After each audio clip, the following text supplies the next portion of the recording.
There is nothing quite like a true story that is deeply mysterious and interesting.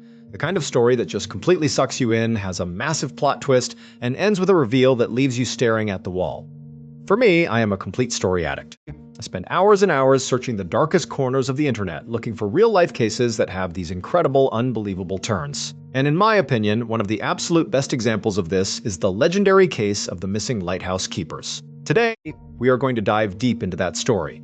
If you want the quick summary, basically what happened is a crew was sent out to a remote lighthouse off the wild and stormy coast of Scotland. Their mission was pretty simple. They were supposed to relieve the men who had been working there, drop off some fresh supplies, and make sure everything was running smoothly. But when they finally arrived on the island, they realized that nothing was okay. The 3 lighthouse keepers who were supposed to be there had completely vanished into thin air. The entire island and the lighthouse itself were in a state of strange disarray. And then, the rescue crew discovered the keeper's logbook. This logbook contained some of the strangest, most baffling entries you could ever imagine. Entries that did not make any sense at all. And when you compare those written entries with the actual weather reports from the people back on the mainland who were watching the island, the mystery gets even deeper. It creates this absolutely epic plot twist that makes you question everything. So, let's get right into it. This story takes place off the coast of northwestern Scotland, where there is a small, rugged chain of 7 islands known as the Flannan Isles. One of these islands is called Alien Moor, though many people just refer to it as Unmoor. And sitting right on top of the rugged cliffs of Unmoor is a massive lighthouse. This is where our story is centered. But long before the events of December 1900, this island already had a very dark and bizarre history. For centuries, the locals on the Scottish mainland regarded Unmoor as a deeply paranormal place. The only living things that inhabited this rocky island were the lighthouse keepers and a flock of sheep. Because of this, the only people who really visited the island were sheep herders who would sail out to let their animals graze on the grass. And these sheep herders would constantly report hearing strange, disembodied sounds. They said they would feel this overwhelming sensation of being watched by something unseen. It was a deeply creepy, unsettling place. In fact, pretty much anyone who set foot on Unmoor, even if they had absolutely no idea about the island's creepy history, would immediately report this very odd feeling of dread. It was like a heavy weight in the air, a sense that you were not welcome and that you were being observed from the shadows. Because of this reputation, the island developed a lot of strange superstitions. Right in the middle of Unmoor stood the ancient, ruined chapel of St. Flannan. When people visited this chapel, they reported feeling this intense, almost magnetic pull to pray. They said as soon as they walked near the stone ruins, they felt this overwhelming urge to drop to their knees and call out for protection. Over time, a highly bizarre ritual developed.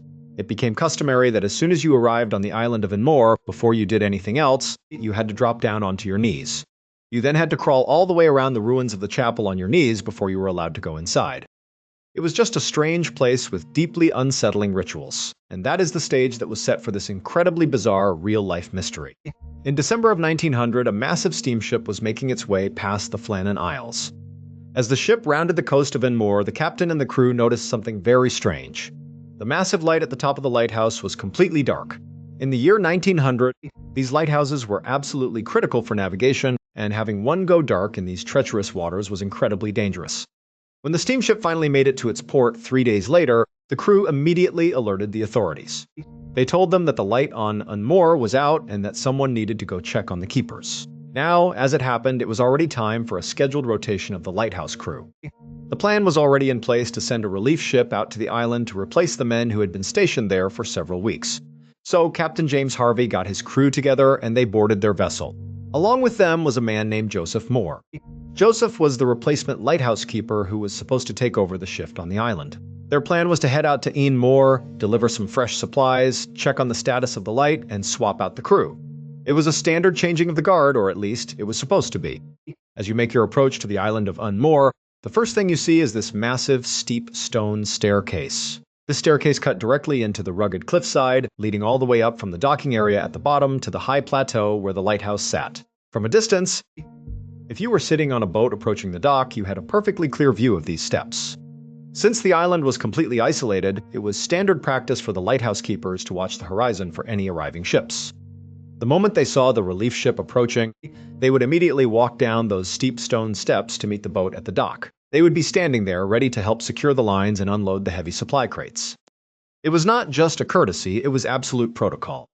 So, as Captain Harvey and his crew got closer to the island, they were all staring at those steps. They were expecting to see the figures of the 3 keepers walking down to greet them. But as the boat drifted closer and closer, the steps remained completely empty. There was no one standing on the dock. There was no one walking down the cliffside. And even worse, as they pulled up to the landing area, they realized that absolutely no preparations had been made for their arrival. Usually, the landing area would be cleared and the ropes would be prepped, but everything was silent. The entire place looked completely abandoned. The crew immediately felt a dark omen washing over them. They knew that the light had been out for days, and now there was no one here to meet them. Captain Harvey pulled the vessel up to the dock and secured it. He turned to Joseph Moore, the replacement keeper, and told him to go up the stairs alone to do a quick check of the property. He wanted Joseph to make sure the men were okay while the rest of the crew stayed with the boat. Joseph agreed, stepped off the boat, and started climbing the massive stone steps. Because the staircase was so steep and cut into the rock, Joseph could not actually see the lighthouse from the bottom. He could only see the stone steps right in front of him. Later on, Joseph would write about this walk. He said that as he took each step up that cliffside, he was overcome by a deep, suffocating sense of foreboding. He felt this intense pressure in his chest, a feeling that something unspeakably bad had happened at the top of those stairs. His heart was pounding as he finally reached the top of the cliff and the landscape opened up. The very first thing Joseph noticed was the steel railing that ran along the path leading to the lighthouse. These were heavy, solid steel railings designed to withstand the harsh coastal winds, but now they were completely bent and twisted. Joseph said it looked as if some massive, unimaginable force had simply grabbed the steel and folded it over on itself like tin foil. It was incredible damage. Then he looked at a massive boulder that sat near the path. This was a huge, heavy rock that had been embedded in the soil for years. The builders of the lighthouse had actually constructed the path around it because it was too heavy to move. But now, that massive boulder had been completely ripped out of its resting place. It had been moved several yards away, and you could actually see a deep, torn trail in the grass where the boulder had rolled across the ground. Joseph stood there in disbelief. His immediate thought was that the island must have been hit by the storm of the century. Only a storm of absolute, historic proportions could have bent solid steel and thrown a massive boulder across the grass. He assumed that the keepers must have been trapped inside, trying to stay safe from the elements. He hurried over to the heavy wooden door of the lighthouse. He reached out and turned the handle. The door was unlocked, but it was shut tightly. Joseph pushed it open and stepped into the quiet hallway. The first thing he did was yell out the names of the keepers. He waited for a response, but the only sound was the echo of his own voice bouncing off the stone walls. The lighthouse was completely silent. Joseph stepped further inside and looked to his right. This was where the men kept their heavy outdoor gear. He saw the row of wooden pegs on the wall where they hung their coats. And right there, hanging on one of the pegs, was a single oilskin jacket. In the year 1900, these oilskin jackets were absolutely essential for survival. The weather on the Flannan Isles was notoriously brutal, cold, and wet. No professional lighthouse keeper would ever step foot outside the lighthouse without wearing their protective oilskin jacket, especially during a storm. The fact that one of these jackets was still hanging on its peg was a highly alarming sign. It meant that whoever owned that jacket had left the building in an extreme hurry, or perhaps they had been forced out into the elements without any protection at all. Joseph walked into the kitchen area, and what he saw there only made his heart sink further. Sitting on the wooden table were plates of food. There was a plate of meat that had been served, and a jar of pickles had been opened with a few pickles pulled out and left on the table. It looked as if the men had been right in the middle of preparing a meal when they were suddenly interrupted. In addition, 2 of the wooden chairs had been violently knocked over, lying flat on their sides on the floor. Joseph walked over to the mantel and looked at the mechanical clocks. They had completely stopped. At this point, Joseph was thoroughly convinced that some kind of sudden, chaotic event had occurred. The overturned chairs, the food left out to spoil, the abandoned jacket, and the stopped clocks all pointed to the men fleeing the building in a state of absolute panic. But why? Joseph knew about the massive damage outside. He knew about the twisted steel railings and the displaced boulder. He figured that the storm must have hit the island so fast and with such extreme violence that the men did not even have time to secure the kitchen or grab their coats. They just had to run for their lives. Joseph ran back down the massive stone steps and reported everything to Captain Harvey. Hearing this, the captain and the rest of the crew climbed up to the lighthouse to see it for themselves. After confirming the bizarre scene, Captain Harvey realized he needed to notify the authorities immediately.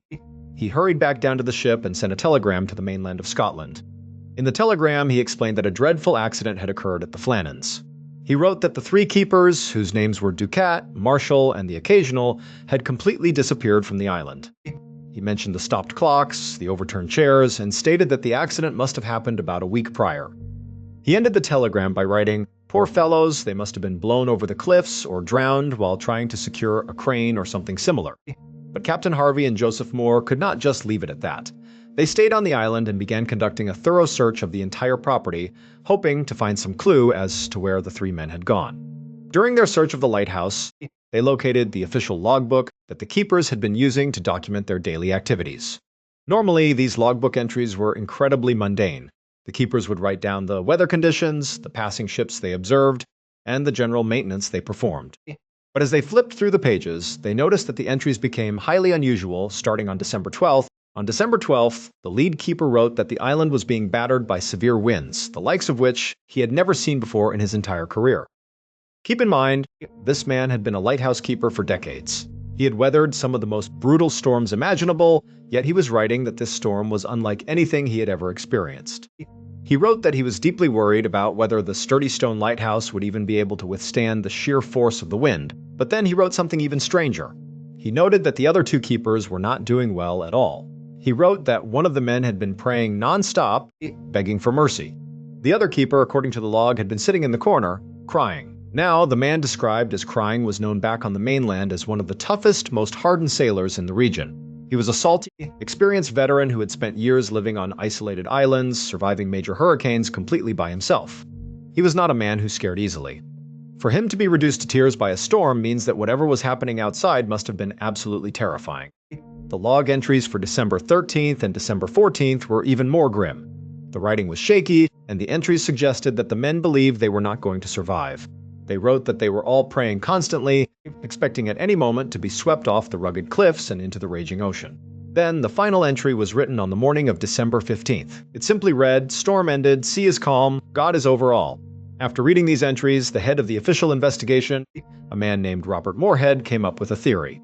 He suggested that after the storm ended on December 15th, the three men must have decided to go down to the lower landing stage to inspect the damage and secure the supply ropes. While they were down near the water, a massive rogue wave, a remnant of the terrible storm, must have suddenly crashed over the cliffside, sweeping all three men into the freezing water and drowning them. It seemed like a logical explanation, and for a long time this was accepted as the official story. But then, word of this theory reached the people living on the rugged coast of the Scottish mainland.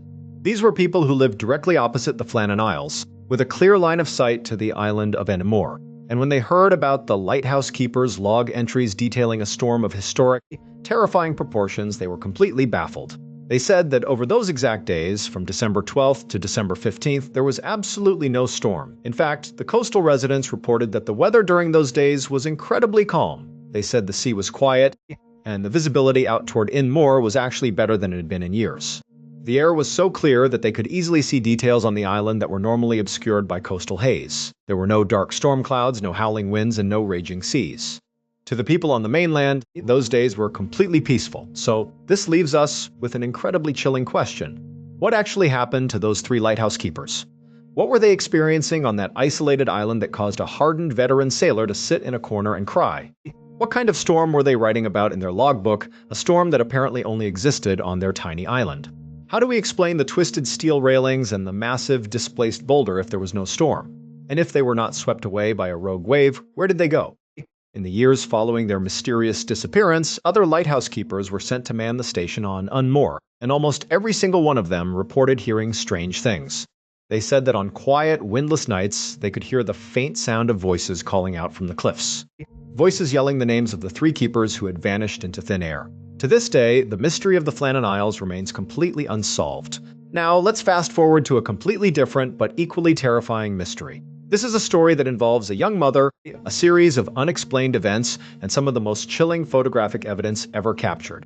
Before we get into the details, I want to introduce myself a little bit. For those of you who might only know me from other platforms like TikTok, the reality is that the vast majority of you watching right now are actually finding me through YouTube. It is incredibly cool to see this channel growing so quickly, and I feel incredibly lucky to have you tuning in, even if it is just for a few minutes of your day. So, thank you so much for being here. A little bit of background on me. I am a former Navy SEAL. I served for several years before being medically retired at the end of 2017. When I first started creating content online, I was focused almost entirely on my military experiences and what it was like to be a SEAL. But around the end of 2019 and the beginning of 2020, I decided to completely pivot. I started sharing stories that I was personally obsessed with. Scary stories, true crime, and unsolved mysteries. I was fortunate enough that these stories really resonated with people, and now I get to do this full time. I want to be completely upfront about the story I am about to tell. My goal is not to convince you that ghosts are real or that the paranormal is definitely out there. Instead, I just want to share an incredibly fascinating, dark, and mysterious story. What makes this case so compelling is that there is an enormous amount of physical evidence. There are multiple independent witnesses who all corroborate the exact same sequence of events. The people involved in this story did not contradict each other, which makes the whole narrative incredibly cohesive. It forces us to ask, if this was not a haunting, then what on earth actually happened? Because the things that took place in this home are extremely difficult to explain. This story begins in 1989 in San Pedro, California. A 23-year-old woman named Jackie Hernandez had just gone through a breakup with her husband, Al. The separation was entirely amicable. They had realized they were no longer compatible, and they decided that getting a divorce was the best path forward. But they were fully committed to happily co-parenting their 2 young children together. Jackie needed a fresh start, so she moved into a small, modest rental home in San Pedro. At the time, her life was incredibly hectic. She was working multiple jobs to make ends meet, and at night, she was taking college classes to try to build a better future for her kids. She was constantly exhausted, highly stressed, and doing everything she could just to keep her head above water. About a month after moving into the house, Jackie came home after an incredibly long day of work and classes. Her kids were already asleep in their rooms, and the house was quiet. Jackie sat down on the sofa in the living room, turned on the television, and tried to finally decompress. As she was sitting there, she suddenly heard a strange sound. It sounded like small pebbles falling down inside the drywall of the living room. She reached for the remote and muted the television. She sat in silence, listening closely. Sure enough, every few seconds, she could hear the distinct sound of little rocks or pebbles dropping down inside the wall cavity. She got up, walked over to the wall, and pressed her ear against the drywall.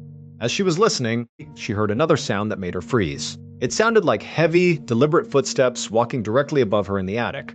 Jackie was startled, but she did her best to rationalize it. She figured that a mouse, a squirrel, or some other neighborhood rodent had managed to crawl into her attic. She assumed the animal was kicking loose plaster or small rocks down into the gaps of the walls, and that the footsteps were just the creature scurrying across the wooden beams. She decided she was too tired to deal with it right then and went to bed, promising herself she would call a pest control company later. A couple of days later, Jackie had her close friend Susan over to the house. The kids were asleep and the 2 women were sitting on the couch, drinking tea and catching up.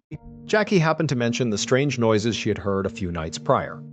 She laughed it off, saying she probably had an animal in the attic, though she admitted that for a second she could have sworn the footsteps sounded completely human. As they were talking, an incredibly loud bang suddenly echoed from the kitchen. It sounded like something heavy had slammed onto the floor. Susan and Jackie both jumped up, instantly on high alert. Because they had just been talking about the strange noises, they were both highly keyed into the weird energy of the house. They walked into the kitchen, expecting to find a fallen pot or a cabinet door that had swung loose. Instead, they found a framed picture lying on the kitchen floor. The picture had been hanging securely on the wall just moments before, but it was the nails that made them freeze. The picture frame had been held up by 2 metal nails. Those nails had been completely pulled out of the drywall, but they were not lying scattered on the floor. Instead, both nails were standing perfectly balanced on their flat heads, with the sharp points facing straight up into the air, sitting right next to the fallen picture frame. Jackie and Susan stared at the nails in absolute silence. There is no physical way a picture frame can fall from a wall, pull its own nails out, and have those nails land perfectly balanced on their heads. It was a physical impossibility. Susan, who was already a bit superstitious, immediately felt a wave of intense fear. She did not want to terrify Jackie, who was living there alone with her kids, so she tried to keep her composure. They quietly picked up the picture and the nails, but the atmosphere in the house had completely changed. Within a few minutes, Susan made an excuse to leave and hurried out the front door. The very next night, Susan arranged for a 16-year-old girl named Tina to come over and babysit Jackie's kids. Jackie had a lot of schoolwork to catch up on and needed to leave the house for a few hours to clear her head. She did not tell Tina anything about the strange occurrences. She did not want to scare the teenager away. She simply gave her the standard instructions, told her to watch the kids, and left. Tina was sitting on the living room sofa watching television when she suddenly got a strange, unsettling feeling. It was an intuitive nudge telling her to go check on the children in their bedrooms. She walked down the hallway to the children's room. As she reached out her hand to push the door open, the door suddenly swung wide open on its own, before her hand even made contact with the wood. Tina thought it was a bit odd, but she shrugged it off. She stepped inside, checked on the sleeping children, and walked back out, closing the door firmly behind her. But the moment she turned around to walk back down the hallway, she heard a soft click. She spun around and saw the door slowly swinging open again. She walked back, closed it again, and watched as it slowly drifted open once more. She figured the house must just be old and unleveled, causing the doors to drift. When Jackie returned home later that night, Tina casually mentioned the issue with the bedroom door. She was hoping Jackie would just laugh and say the hinges were loose, but when she saw the look on Jackie's face, Tina immediately became concerned. Jackie looked visibly shaken. Tina asked her if she knew why the door would be doing that, and Jackie admitted that a few very strange, unexplainable things had been happening in the house. The two of them talked about it for a bit, but they both tried to downplay it, wanting to believe there was a logical explanation. Tina went home, and Jackie went to bed, trying to push the fear out of her mind. The following afternoon, Jackie called Tina to come back over for another babysitting shift. As they were standing in the kitchen, Jackie was going over the schedule for the evening, explaining when to feed the kids and what time they needed to go to bed. While Jackie was talking, Tina suddenly stopped listening. Her eyes drifted up to the far corner of the kitchen ceiling. Tina pointed toward the dark corner and asked Jackie if she had installed a new light fixture up there. Jackie stopped talking and looked up. She was confused because there was absolutely no light fixture in that corner of the room. But as they both stared, they saw a distinct glowing orb of light hovering right near the ceiling. It was not a reflection from the window, and it was not a trick of the eye. It was a solid, glowing ball of light that slowly began to drift and move around the corner of the kitchen. Now, usually when people tell stories like this, skeptics will say they are just making it up. But Jackie and Tina did not just watch it. They actually ran to get a camera, pointed it at the ceiling, and took a photograph. And that photograph still exists today. It clearly shows a strange, glowing, smoky blob of light hovering near the ceiling of the kitchen. This was the moment where Jackie's perspective completely shifted. She could no longer pretend that nothing was wrong. She was living in a home with some kind of active, terrifying presence. But she felt completely trapped. She could not afford to pack up and move, and she was terrified that if she told people her house was haunted, they would think she was losing her mind. The only person she felt safe confiding in was her ex-husband, Al. She asked Al to come over to the house. When he arrived, she sat him down, showed him the photograph of the light in the kitchen, and described the footsteps, the pebbles, the picture frame, and the door. Al listened quietly, but he was highly skeptical. He figured that Jackie was just incredibly stressed from her heavy workload and that maybe, on some level, she was fabricating these stories to get his attention because she was lonely. To prove to her that there was nothing to fear, Al decided to challenge whatever she thought was in the house. He stood up in the middle of the living room, despite Jackie begging him not to do it, and yelled out into the empty space, "Whoever is here, show yourself." They stood there in silence, waiting. Nothing happened. No footsteps, no flying objects, no lights. Al smiled, told Jackie that, "See, there is absolutely nothing to worry about," and told her she just needed to get some rest. He said goodbye and walked out the front door. The moment the front door clicked shut behind him, Jackie walked down the hallway to put some towels away in the hallway closet. She reached out, pulled the closet door open, and gasped. Painted all over the back of the closet door, and across the interior shelves was the name Al, written over and over again. The letter A was written in bright red, and the letter L was written in dark blue. It had absolutely not been there before Al arrived. It was a direct, terrifying response to his challenge. At this point, Jackie was living in a state of constant terror. She spent her days talking to Susan, trying to figure out what to do. One afternoon, while Jackie and Susan were walking through the neighborhood, they bumped into Jackie's landlord. The landlord noticed how stressed and exhausted Jackie looked and asked if everything was okay. Before Jackie could stop her, Susan blurted out that the house was haunted. She told the landlord about the footsteps, the moving objects, and the name written in the closet. The landlord was a deeply religious man, and instead of getting angry or dismissing them, he became incredibly concerned. He asked Jackie if she would allow him to send 2 priests to the house to perform a blessing and make sure the home was safe. Jackie was a bit skeptical, but she was also desperate, so she agreed. The next day, the 2 priests arrived at the house, but the timing could not have been worse.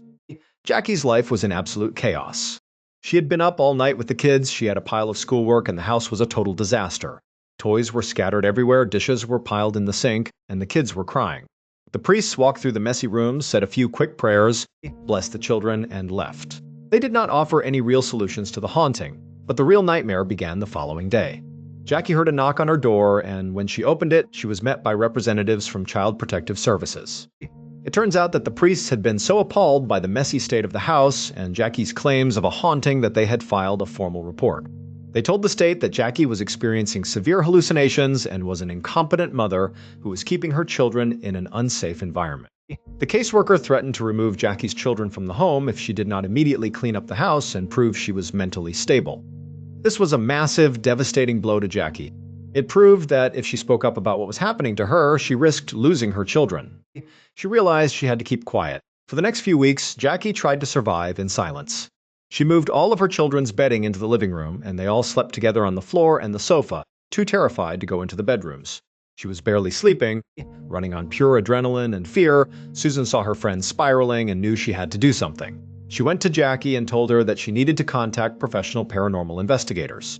She argued that these were the only people who would listen to her story without judging her or calling the authorities. They would take her seriously. Jackie, realizing she had no other options, finally agreed to make the call. A few days later, a team of paranormal investigators arrived at the house. They brought professional video cameras, audio recorders, and specialized equipment. Now, while they were sympathetic to Jackie, they were also highly skeptical by nature. They had investigated over 3,000 cases before this one, and in every single case, they had found a rational explanation.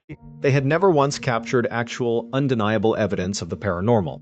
They expected this case to be the same. They set up their cameras in the living room and began interviewing Jackie on video. Jackie had asked Al to be there for support, so Al was sitting in the back bedroom with the children while the interview was taking place. As Jackie was describing the footsteps in the attic, the power in the entire house suddenly cut out. The room went pitch black. A second later, the power flickered back on. The sudden blackout sent a wave of panic through Jackie. She looked at the investigators and insisted that the entity was in the attic right now. The investigators decided to pause the interview and check the attic. They grabbed a ladder, and one of the photographers climbed up through the small square crawl space in the ceiling. While the photographer was up in the dark attic, Al was sitting in the bedroom with his young son, waiting for the investigation to finish. He was still highly skeptical of the whole thing. But as he was sitting there in the quiet room, he suddenly felt the temperature drop. Then he heard a distinct, clear whisper right next to his ear. The voice said, "Tell them to get the hell out of here." All froze. He would later state in interviews that he had never been so terrified in his life. He heard the words clear as day, and there was no one next to him but his sleeping son. A split second later, a blood-curdling scream echoed from the attic. The photographer who had gone up into the crawl space came scrambling down the ladder, nearly falling to the floor. His face was completely pale and his chest was heaving. He yelled that something had grabbed his expensive camera right out of his hands. He insisted there was no one else up there, but an unseen force had physically ripped the camera away from him. All ran out of the bedroom, demanding to know what was happening. The photographer, despite being terrified, realized that his expensive camera equipment was his livelihood. He knew he could not leave it behind. He grabbed a flashlight, climbed back up the ladder, and shone the light into the dark attic. He found the heavy body of his camera sitting inside a wooden crate on one side of the attic. But the lens had been completely unscrewed and was placed neatly on the absolute opposite side of the attic floor. The physical layout of the attic made it impossible for a camera to fall and have its lens unscrew itself and travel to the other side of the room. The investigators were thoroughly shaken. The skepticism they had arrived with was completely gone. They quickly packed up their gear, telling Jackie they would be back soon, but they practically ran out the front door. Al, also deeply freaked out, decided he could not stay. He had to work early the next morning and left, leaving Jackie all alone with her kids. Jackie was in a state of absolute panic. She believed the investigators had angered the entity, and she was terrified of what would happen next. She lay on the sofa with her kids, trying to stay awake, but eventually, exhaustion took over and she drifted off to sleep. She woke up suddenly in the middle of the night. She looked toward the foot of the sofa, and there, standing in the darkness, was the distinct, solid figure of an old man. He was standing completely still, staring down at her sleeping children. Jackie let out a terrifying scream. The figure instantly vanished. She grabbed her kids, ran out of the house in her pajamas, and stood on the dark street, refusing to go back inside. She immediately called the investigators and left a desperate, sobbing voicemail begging them to come back and help her. One of the photographers heard the voicemail and realized how serious the situation was. He gathered the team, and they drove back to the house in the middle of the night. They found Jackie and her kids shivering on the street. They walked her back inside, and the house was completely calm and silent. After letting Jackie calm down, the investigators decided they needed to go back into the attic to try to capture whatever was up there on film. Two of the investigators climbed up into the dark crawl space. One held a flashlight and a camera, while the other carried a backup camera. Jackie and the third investigator stood at the bottom of the ladder, looking up. For several minutes, the men in the attic walked around, reporting that everything was quiet and they did not see anything. But then a sudden, heavy silence fell over the entire house. Suddenly, they all heard a loud, sharp snap echoing from the attic. A second later, another snap, then a third. Jackie felt an overwhelming, suffocating sense of dread wash over her. The investigator standing next to her yelled up to the men, telling them to get down immediately. As the two men in the attic turned to walk toward the crawl space opening, the investigator holding the flashlight was suddenly violently yanked backward into the darkness. The flashlight fell to the wooden floor, rolling away and casting long, chaotic shadows. The camera went flying. The second investigator turned around, but the man was gone. He was in complete darkness. He did not have the flashlight, so he began frantically clicking his camera, using the bright flash to illuminate the pitch-black room. Down below, Jackie and the other investigator heard the chaos and were screaming for them to come down. In the attic, the photographer kept clicking his camera. And in the brief flashes of light, he saw something that made his heart stop. The investigator, who had been yanked backward, was now suspended in the air. He had been hoisted up into the wooden rafters of the roof, and his body was tightly bound to a wooden post by a thick cord. The photographer quickly snapped a picture of this exact moment, and that picture still exists today. It clearly shows the investigator hanging from the rafters, bound to the wooden post. The photographer ran over, frantically cut the cord, and pulled his colleague down.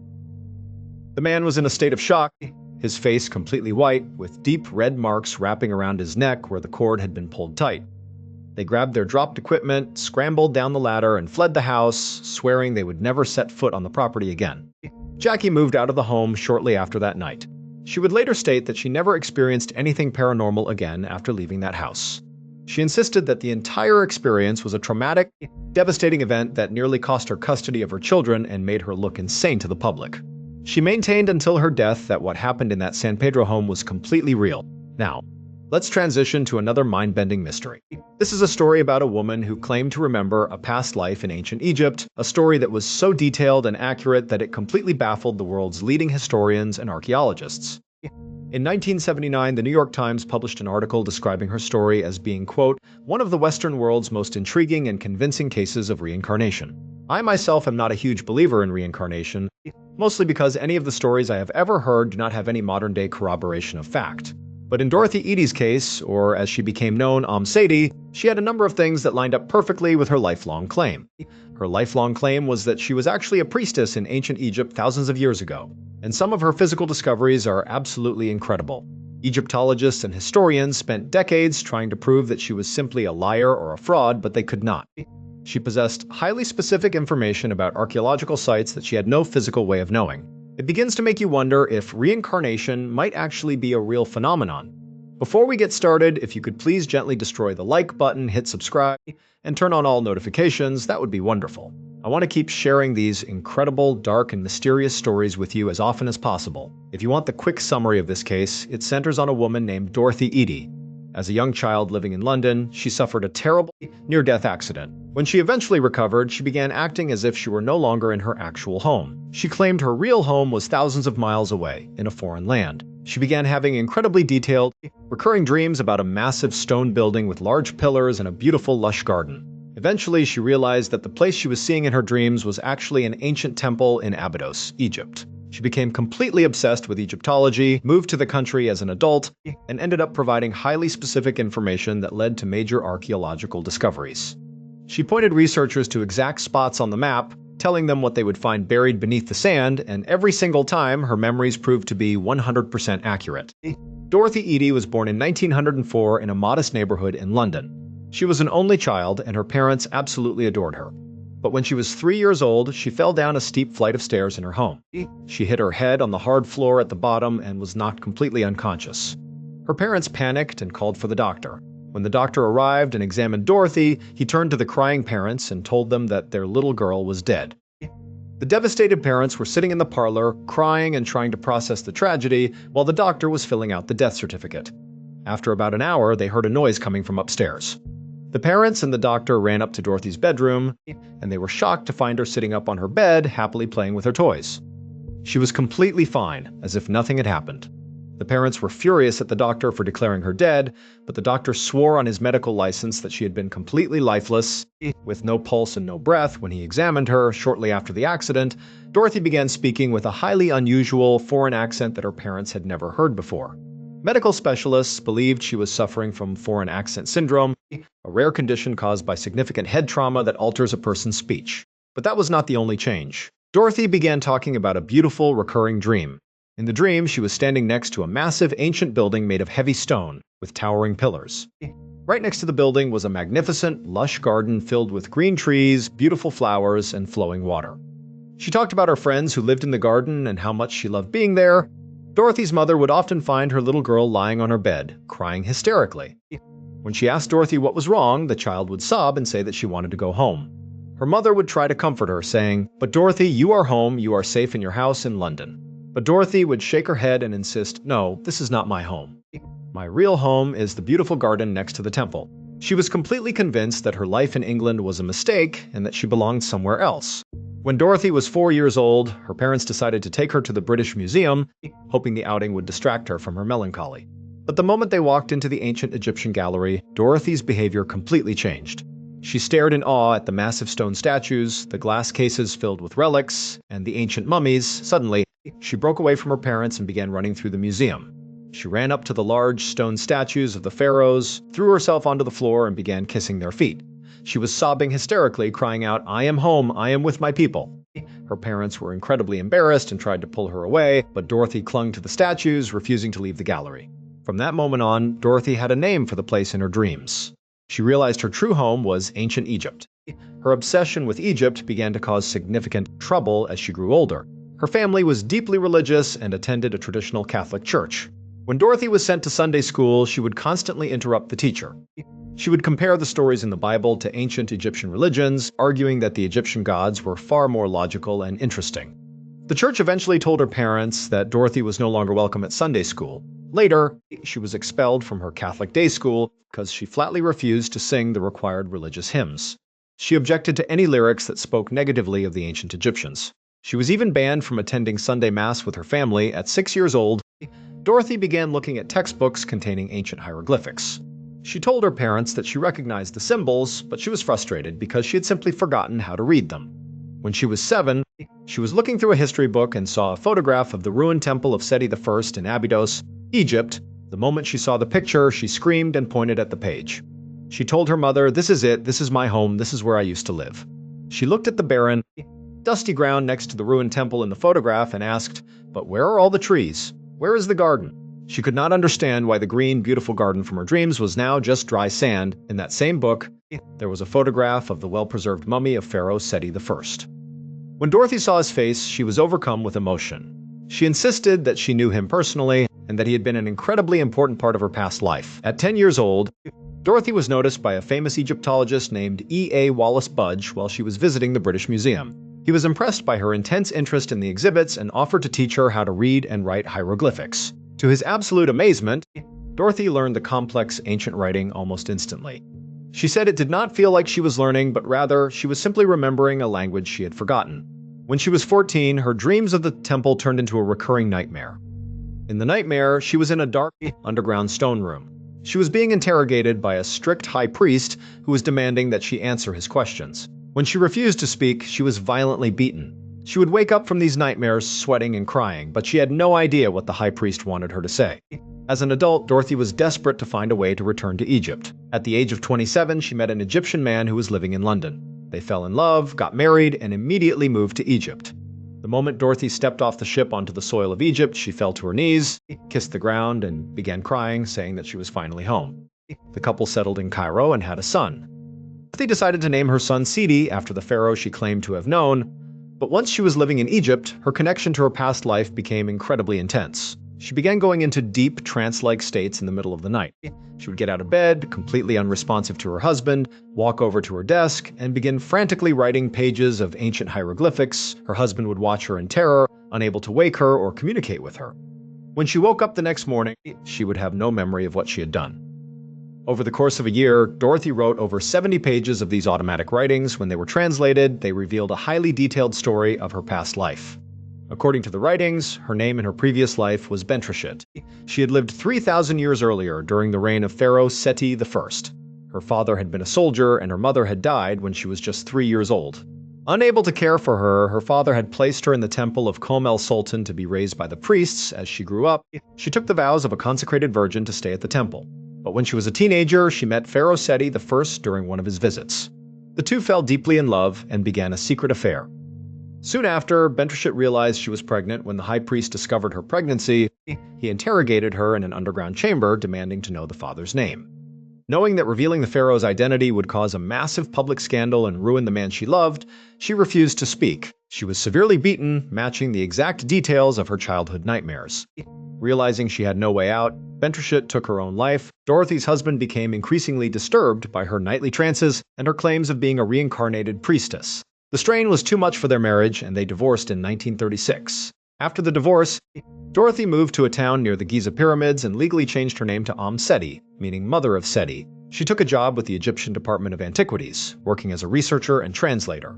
For nearly 20 years, Seti worked tirelessly in the field of Egyptology. But she desperately wanted to go to Abydos, the site of the Temple of Seti I. In 1952, she finally secured a job transfer to Abydos, taking a significant pay cut just to be close to the temple. The moment she arrived, she set up her office in one of the temple rooms. She befriended a wild cobra that lived in the ruins, and the snake would sit calmly next to her while she worked.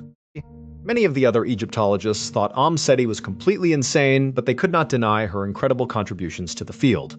Her most famous achievement occurred when she walked out to a dusty, empty plot of land next to the temple and told the archaeologists exactly where to dig. She gave them a highly detailed layout of the ancient garden, describing exactly where the trees had been planted, where the wells were located, and how the pathways ran. The archaeologists were skeptical, as there was absolutely no historical record of a garden in that spot. But they decided to excavate the area anyway. To their absolute amazement, they uncovered the remains of a massive ancient temple garden. The wells, the ancient pathways, and the roots of the trees were located exactly where Seti had described. There was no modern map or text that contained this information. The only way she could have known was through first-hand memory. In addition, she pointed to the north side of the temple and insisted there was a secret underground tunnel. They dug in the exact spot she indicated and discovered a buried, subterranean passage that had been hidden for thousands of years. Later, she directed researchers to a specific coordinate in the Valley of the Kings, claiming a long-lost tomb was buried there, and the team successfully excavated a pristine, undiscovered tomb before she died at the age of 81. Seti stated that there was still one major secret left to find. She claimed there was a highly classified secret chamber hidden deep beneath the Temple of Seti I, containing invaluable historical records. But she refused to give the exact location, saying the world was not yet ready for what was hidden inside. To this day, that chamber has never been found. Now, let us move on to our final, deeply chilling mystery. This is a story that takes us out into the open, lonely waters of the Indian Ocean, where a crew of seasoned sailors encountered something so terrifying that it claimed all of their lives in a matter of hours. In 1947, a bizarre and highly disturbing distress signal was picked up by multiple radio operators across the world. The signal was broadcast in Morse code, drifting across the airwaves from some unknown point in the vast waters of the Indian Ocean. The message was heard by numerous American, Dutch, and British ships, as well as several international listening stations on the mainland. The Morse code was incredibly frantic, and when the operators translated the letters, they were chilled to the bone. The message read, "An officer, including the captain, are dead, lying in chart room and bridge, possibly whole crew dead." This was followed by a long burst of highly chaotic, indecipherable Morse code, as if the sender's hands were shaking violently or they were struggling to operate the telegraph. Then, after a brief pause, the message ended with two simple, terrifying words, "I die." And then, the radio went completely silent.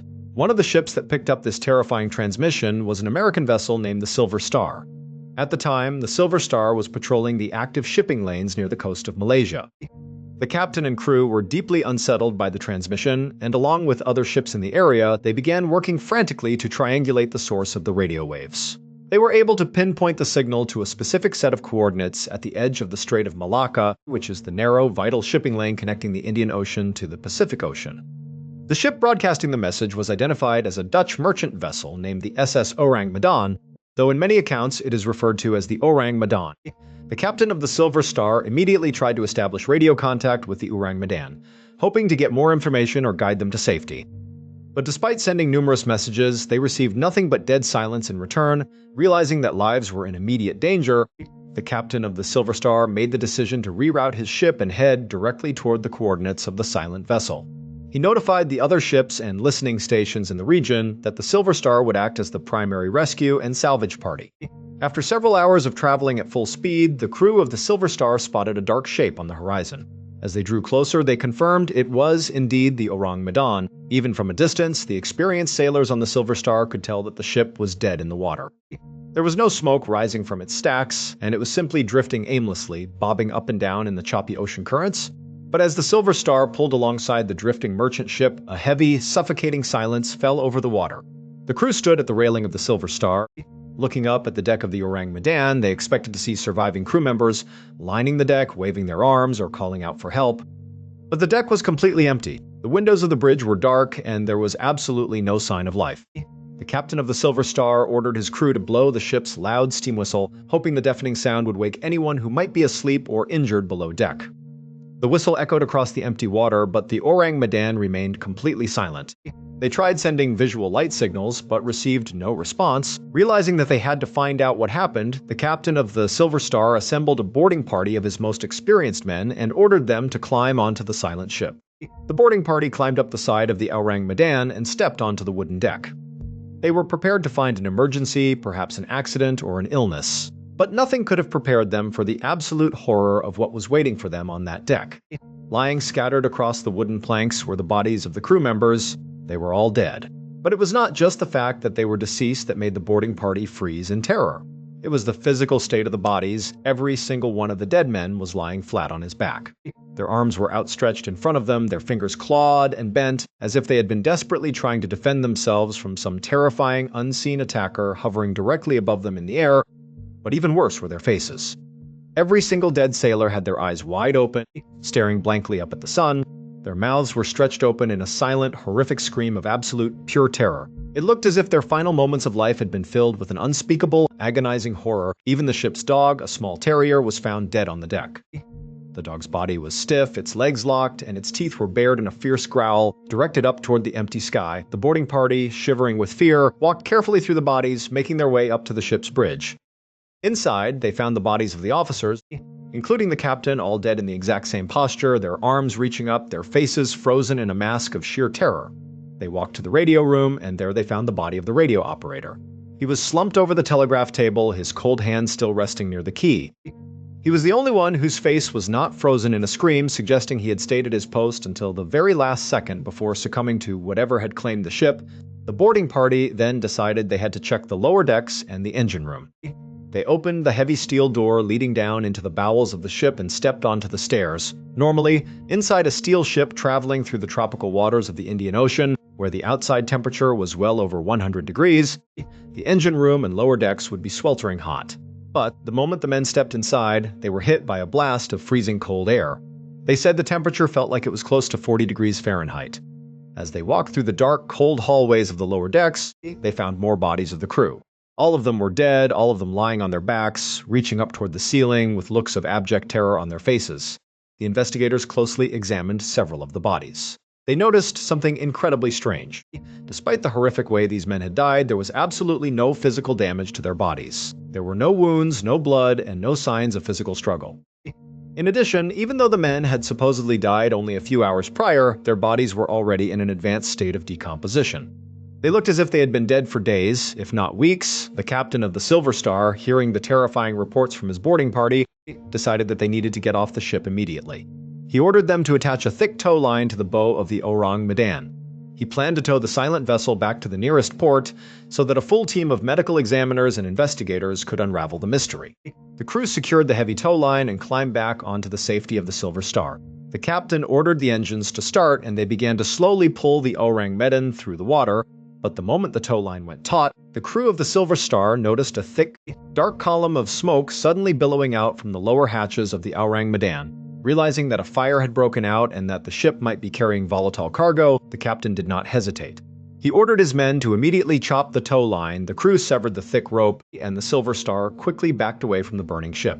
Just seconds later, a massive, incredibly violent explosion ripped through the Orang Medan. The blast was so incredibly powerful that eyewitnesses claimed the entire cargo ship was physically lifted completely out of the water.